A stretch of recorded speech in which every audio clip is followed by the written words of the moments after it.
I'm Maya, and I'm the CEO of Kshet. I'm sitting here with Elie Wurtman. Hi, Elie. Hi, Maya. So tell us a little bit about yourself and about this wonderful place we're in. I'm a Jerusalemite, first and foremost. A serial entrepreneur, a social entrepreneur, high-tech entrepreneur, and occasionally a winemaker. We are at Pico Kids, which is really where my heart is most of the time.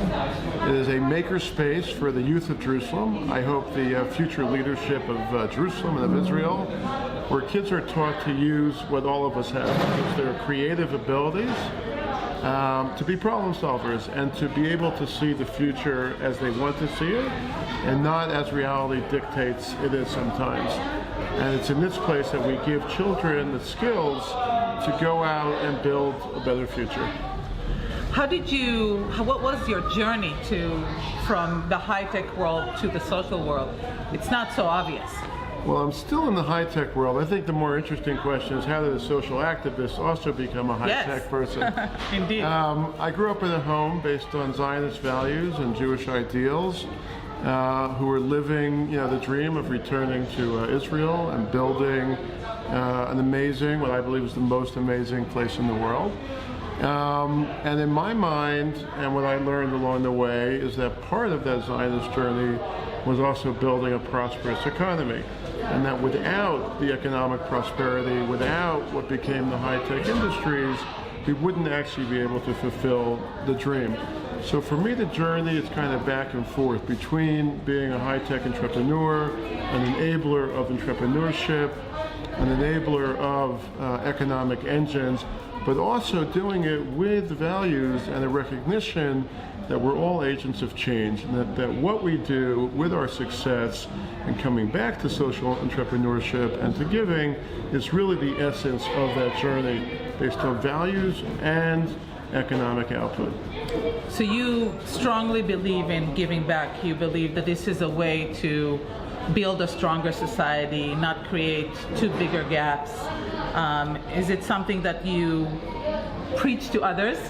So I don't know about preaching, but it's definitely a way of life for me. I don't see them as separate, right? I see it as a continuous journey that kind of our social values and our social giving, whether it's with time or with economic resources, are part of who we are and part of what we do here in this entrepreneurial journey.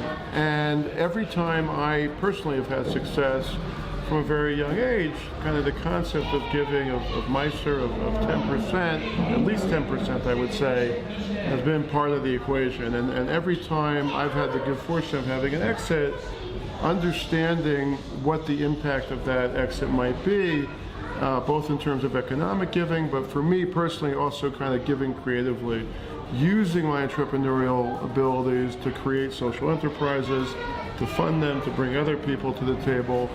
I've really had the good fortune of being involved with many successful Israeli entrepreneurs and embedding in that process that the journey from success to significance is one that is much more fulfilling, much more meaningful.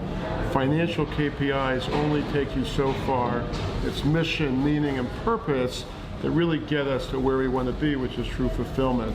And by bringing those practices together, I feel that I can live a more meaningful life. That's amazing. It's a Torah to live by.